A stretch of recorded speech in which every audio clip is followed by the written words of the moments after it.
Hello, Board of Rejuvenating Spa Inc. We are Rubinoff and Rubinoff LLP, and today we are here to discuss with you the great potential of RSI. RSI offers spa services to clients through two distinct brands. RSI is daytime spa that provides a unique and tailored quality service at an affordable price, whereas Lavish brand provides a high-end spa experience that revitalizes both the body and the spirit. Both businesses have strong cash flows, are very profitable, strong gross profit margins, as well as margins and return on assets. So the spa industry is very dependent on the health of the economy. And the 2008 financial crisis had a lasting and large impact on the industry, with 2012 being the first year where there was actually growth in the industry. This growth is forecasted to result in strong growth for the foreseeable future. We are here today to provide the strategic options that should be implemented to allow RSI to take advantage of this growth and better get profitability, brand, and shareholder returns. So today, the agenda is that we will discuss the options such as consolidation of RSI and Lavish, the partnership with Forevermore Limited, franchising, acquisition of Pure Substances Inc., as well as our recommendations and implementations of those recommendations. So the criteria for assessment are based on meets vision and mission, improves brand recognition, meets growth target, so whether the recommendation will increase the number of locations, meets constraints and targets, as well as resources. Management time is very limited, and each option must be feasible. So Spencer will discuss our first option. Thanks, Alex. So as Alex mentioned, our first option is consolidation of RSI and Lavish. So the pros of this option would be it's consistent with Sally's mandate to bring both spas together under one brand identity and administration. It would be a cohesive strategy by consolidating both the vision and mission of both spas, so they'd be heading in the same direction. We would see cost savings through the shared supporting departments of both RSI and Lavish.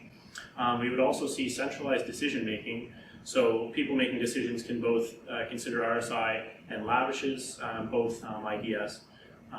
Finally, we have stronger financials. By consolidating the financials of RSI and Lavish, they'll have a better opportunity to get financing and have better financial statements.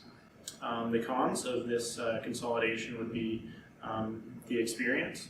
So the management of RSI and Lavish would have to perform skills that may not be exactly the same as they would be in, say, RSI for Lavish, and they would have to make those function between both companies. Next, we have the bonus program. So currently, Lavish has an employee bonus program implemented right now. So with the consolidation of RSI and Lavish, there would have to be a bonus program that would be introduced for this consolidated entity that took into consideration the bonus program that was in place in Lavish to ensure that the employees are as satisfied as they were working for Lavish. Next, we have the accounting policies. So it'll be important to agree upon accounting policies when consolidating both these entities. Currently, there are some varying practices in their accounting departments that would have to be consolidated and agreed upon. Finally, we have the different client bases. So it will be hard to consider the varying client bases when the company is consolidated, since supporting staff are shared and may not have the same views when considering both client bases. Next, we have the additional considerations. So the financial statements would be consolidated for RSI and Lavish, although the operations would stay segregated, and simply RSI and Lavish would share supporting functions. There would be some operational savings seen by sharing these supporting functions. Finally, there will be minimal financing required to implement this option. Any cost would be normal cost of doing business. Finally, we have the decision criteria that Alex had mentioned earlier. So as we see, it meets the vision mission of RSI and Lavish. It would improve brand recognition by putting them on the same target. It wouldn't meet growth targets because it doesn't really touch upon growth for the company, as is the same case for constraints and targets. And it would be not take up too much resources to implement this option. And now to Melissa. Thanks, Spencer. So I'm going to discuss the partnership with Forever More Fit Limited. So there are pros and cons to creating this partnership. So first, we'll look at the advantages. This would include expanding without undertaking 100% of the risk. For example, the rental space will be provided by FFL, as well as the initial financing for those renovations. It would provide access to customer base for MTC's new operation from FFL's current customers. It would also improve staff retention through providing opportunities for staff to train new therapists and create training modules. It would help add diversity to RSI's current operations. And it would help you provide financial stability as it gives RSI and Lavish a cushion in MTC should they perform poorly one year. However, there are disadvantages to the partnership as well. These include RSI is not getting the brand promotion from MTC, assuming that there's no agreement with FFL is in place to ensure RSI's name and logo are visible at the locations. MTC's operations will depend on stability at FFL's locations. If one location begins to perform poorly, it will affect MTC directly. Additional expenses for agreement setup may be required, however, they're unknown at this time. And due diligence must be performed by RSI to ensure that all the information provided by FFL is correct and can be supported. There are a number of additional considerations to take into consideration. This includes the fact that the projected first-year profits are estimated at $182,735, and we require financing of about $50,000. This leads to a return in the first year of over 3 times the initial investment. In regards to your decision criteria, partnering with FFL would meet the vision and mission, the growth targets, and the constraints targets. It would not require more resources than the management time available, as only one full-time shareholder would be required to run the operation. However, it would not help improve RSI's brand recognition. So next, Jin's going to talk about our 2 other options. As board of directors deciding if it wants to become a franchisor, it would have to consider both the pros and cons for this. The pros of franchising would be that franchising would meet the board's mandates for growth, as well as it allows the company to capture additional market share, as it allows the company to expand into new regions faster. It also allows the company to become a reputable brand compared to a majority of single location spas. It allows one company to bring in new talent as well, which could potentially help improve operations. However, the cons to this would be that the franchisees may have different values than the company, such as maintaining company's quality if there are no proper controls put in place beforehand. The expansion could cause a work overload for the CEO as well, since the company does not have enough experience with an expansion of this size. As such, the expansion would require large time investments to properly plan, identify the locations, implement controls, and financing. The company would only need to franchise 8 stores in order to break even for its startup cost of $250,000. Afterwards, it would only need 5 of those franchisees to maintain ongoing costs. As well, all locations can become profitable eventually if it acquires a therapist at each one.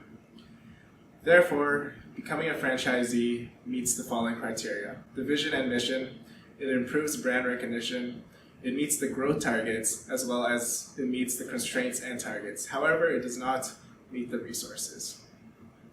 As the company wants to vertically integrate as well, it wants to acquire Pure, one of its suppliers. Pure Substance Inc., we need to consider the pros and cons for Pure Substance. The pros would be that as they are now their own supplier, the cost of materials would decrease as it would give the company control of its value chain.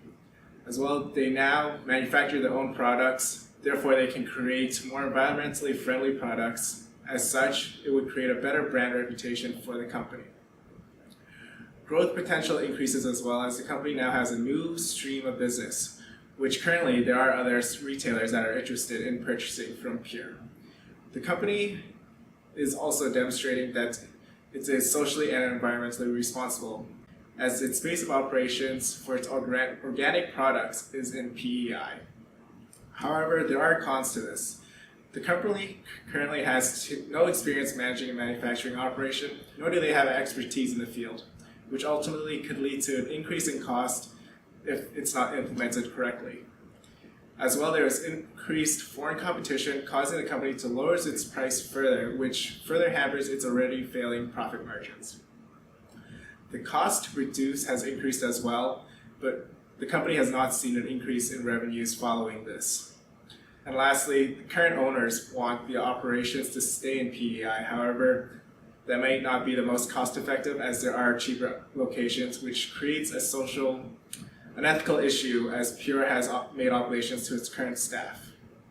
Additional things to consider would be that we analyzed the financial statements and we noticed that revenues have been on a slow decline as costs have gone up as well, which implies that the company is currently in a decline stage. As well, the owner had valued the company at 8 to 9 million, but we valued it at 6 million. As such, we need to figure out how we're going to pay off the related interest to the potential loan, which at 6% equates to $360,000 a year. Therefore, buying Pure would meet the following criteria: the growth targets and constraints and targets. However, it would not meet the vision and mission, improved brand recognition, or we would have the resource for it. Now Sarah will discuss our recommendations and our implementations. Thank you. So based on the analysis of each options and ranking amongst the decision criteria, we recommend that RSI consolidates the operations of RSI and Lavish into one entity from a financial and operational perspective. However, they should maintain the two brand names and styles, pursue the partnership with FFL, and franchise RSI after a year contingent on the success of FFL. With respect to financing, we recommend acquiring funds from Blair Cummings. This is because RSI does not meet the bank covenants, which also results in the shareholders being unable to withdraw any funds for a year. So by acquiring funds from Blair, there will be less stringent covenants, and shareholders will be able to receive an annual dividend, as well as RSI can leverage Blair's finance background. He will be able to add significant financial expertise to RSI's board of directors. So on the implementation side, we've created a plan for each recommendation. So the first one is to consolidate the entity. We are recommending that the support functions such as accounting, administration, information system, and banking are combined in addition to creating a standard employee bonus scheme. Therefore, within the first year of consolidation, Sally will need to train Michael and Emily just to make sure they facilitate a joint administrative process. We should also establish responsibilities, perform a cost and savings analysis, and communicate the changes to the rest of the staff. Starting in 2017, the staff will need to be trained, and Sally will also need to continuously monitor the consolidated entity. With respect to the FFL partnership, it is important to initially establish an agreement to rebrand MTC to include RSI's name and logo. Then within the first year, the core shareholders will need to finalize and accept the proposal, as well as negotiate and sign the agreement with FFL. We are recommending to approach Lisa Wiley as RSI's representation at MTC, because she is currently RSI's shareholder and has proven leadership experience. Therefore, Lisa will need to be trained, and a third general and neutral manager will need to be hired. And MTC's progress will also need to be monitored continuously. Finally, the franchise will need to be postponed for 1 year, as it is contingent on the success of FFL partnership. This is to be able to capitalize on the experience. However, within the year, Emily will need to be oriented with franchising by screening potential locations and franchisees. A controller with a CPA designation should also be hired. And continuous monitoring and performance reviews should be done to ensure that franchises align with RSI's brand. So to conclude, PSI will achieve the growth and profitability that shareholders are looking for through the consolidation of RSI and Lavish, partnership with FFL, and franchise RSI. Thank you very much for taking the time to listen to our analysis, and we would be happy to answer any questions.